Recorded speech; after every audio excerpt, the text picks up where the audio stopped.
Saúde em Foco, com Luiz Fernando Correia.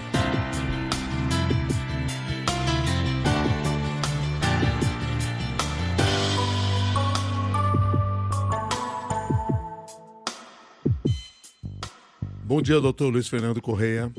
Bom dia, Milton. Bom dia, Cássia. Bom dia, ouvintes. Bom dia, doutor. Nós havíamos conversado ontem pela manhã ainda sobre o caso daquele fisiculturista Gabriel Ganley, que é influenciador, infelizmente morreu. Aí, ao longo do dia, surgiu o atestado de óbito apontando que ele sofria de cardiomiopatia hipertrófica, uma doença no coração. É o que está lá no atestado de óbito.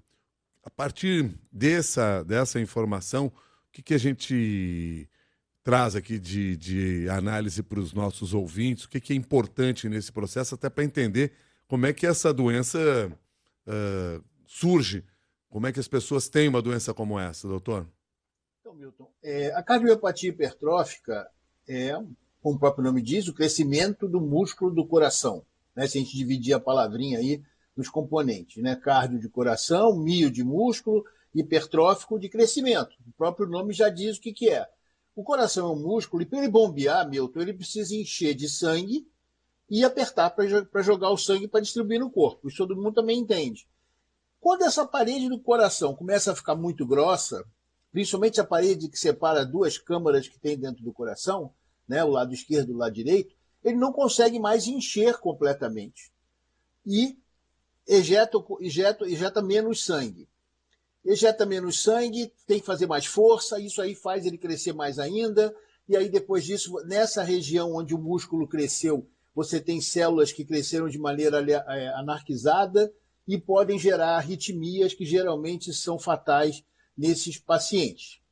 Agora vamos ao que isso tem a ver com o Gabriel Ganley, porque tem um outro componente. Cardiomiopatia hipertrófica habitualmente é diagnosticado como uma doença genética, com uma tendência de aparecimento em famílias bastante frequente. Né? Então, você tem casos anteriores de morte, muitas vezes de morte súbita não explicada na família, em ascendentes, em pessoas que vieram antes. Mas você também tem o outro caso. Essa doença pode ser adquirida ou piorada com o uso dos hormônios anabolizantes, que infelizmente o Gabriel usava, em doses industriais, vamos dizer assim, né? Para ser delicado. O que esses hormônios podem agravar essa situação? Ou existem, inclusive, relatos na literatura científica da cardiomiopatia hipertrófica induzida pelo uso dos esteroides anabolizantes. O esteroide anabolizante, a gente já sabe o que ele faz, né? Você olha para o músculo do braço, você vai ver o que acontece com o músculo do coração. É músculo também. Então ele vai crescer. Da mesma maneira que a doença genética faz a parede do músculo crescer, a utilização do hormônio esteroide anabolizante vai fazer a parede do coração crescer também, vai ficar mais grossa, porque é músculo. Além disso, tem outros efeitos ruins. Ele aumenta a quantidade de células vermelhas do sangue, o sangue fica mais grosso, para o público entender. Então o coração tem que fazer mais força ainda para bombear. Você tem um estresse oxidativo do próprio músculo do coração que é induzido pelo hormônio. Ele atua diretamente no músculo. E um terceiro efeito extremamente grave, induz o que a gente chama, o nome é esquisito, a gente chama apoptose. Apoptose é a morte programada das células. Isso acontece no nosso corpo o tempo todo. As células vão se renovando, elas têm um tempo de vida. Então, acontece a apoptose. Só que, nesse caso, o hormônio anabolizante esteroide, ele induz a apoptose do músculo do coração, das células do coração, do músculo. Então, você tem um coração que cresceu, está com a parede mais grossa, está bombeando um sangue mais grosso, você tem aumento de pressão arterial, porque desregula o sistema de controle de hipertensão do corpo humano, que é o sistema renina-angiotensina, que são dois hormônios naturais, está descontrolado por causa do esteroide. Então você tem um coração mais forte, que não consegue bombear completamente, que tem um sangue mais grosso, e está trabalhando contra um cano mais estreito, porque a hipertensão é isso, a artéria fica mais estreita. Então você imagina o cenário que a gente está criando. É isso que aconteceu dentro do coração. E doutor Luiz Fernando, tem exame que você pode fazer de forma preventiva, até para saber se você tem essa doença de maneira genética ou se o coração está com essa característica? Milton, nos casos, infelizmente, muitas vezes esse diagnóstico é feito pós-mortem por arritmia, principalmente em jovens. Mas a gente aí tem uma coisa. Eu queria entender o negócio. Se o Gabriel ou outro qualquer fisiculturista está fazendo reposição hormonal orientada por um colega médico, ele deve ter feito algum exame antes, né? Ou deveria, né? Aí se fizesse um ecocardiograma, possivelmente se ele já tivesse essa doença, por uma questão genética, possivelmente já teria sido diagnosticado. E aí, mais uma vez, obviamente, não estaria indicado fazer nenhum tipo de indicação. Milton, eu acho que uma questão que fica, que eu acho que para a gente tentar encerrar esse assunto muito triste, que infelizmente não vai se encerrar, é o seguinte: a gente tem que parar de romantizar essa história de usar hormônio, gente. Isso não é um negócio legal. Não dá para ficar brincando com isso. E, entre eles, eles chamam o hormônio de suquinho.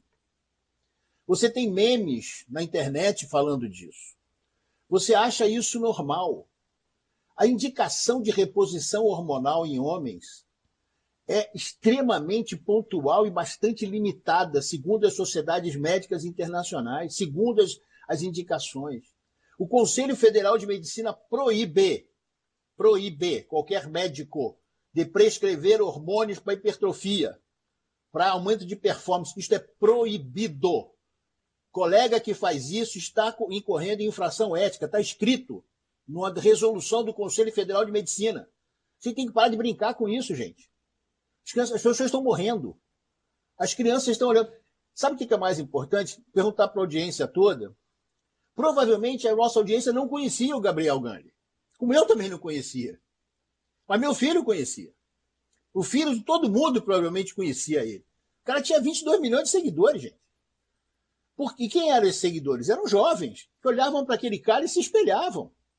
Ou a gente para de romantizar isso, ou outros casos vão acontecer. Isso é praticamente inevitável, Milton. Desculpa, mas é um negócio absurdo. E eu digo o seguinte: médico não pode prescrever, por orientação do Conselho Federal de Medicina, hormônio esteroide para hipertrofia. Quem faz isso está incorrendo em infração ética. Independente disso, não existe indicação, gente. Nós estamos vendo uma sociedade. A gente teve uma conversa ótima ontem, recomendo vocês olharem o podcast da conversa que a gente fez à tarde na CBN com o Michel Alcoforado, que discute essas coisas. A gente vive a sociedade da performance. Gente, o corpo humano, é lógico, é muito bom que a gente queira viver mais, a gente pode viver mais, a gente faz exercício para viver mais, para ter uma vida melhor, para funcionar melhor. Mas não tem que correr atrás de funcionar melhor além do ponto. Não existe essa coisa suprafisiológica, ser super-humano. É isso que está sendo romantizado, é isso que está entrando na cabeça das crianças, é isso que está entrando na cabeça dos adolescentes, e eles estão caindo nesse canto da sereia. Gente, não existe protocolo seguro de aplicação de hormônio esteroide para hipertrofia. Se alguém disser isso, está mentindo. Está indo contra as evidências científicas, contra as sociedades internacionais que recomendam, e, se for médico, está indo contra a resolução do Conselho Federal de Medicina. Infelizmente é assim. Tá certo. Deixa eu só fazer um ajuste aqui nos nossos números. O Gabriel tinha coisa de 1.800.000 seguidores. Quem tinha 22 milhões é a Deolane. Outro pode ser por isso, é outro caso. Que também de uma influenciadora e tal. Mas 22 milhões. Foi essa. Foi muito falado também. Isso que a gente falou também aí. Mas obrigado, doutor Luiz Fernando. Até mais. Até mais, Milton, Cássia e todos os ouvintes. Até mais.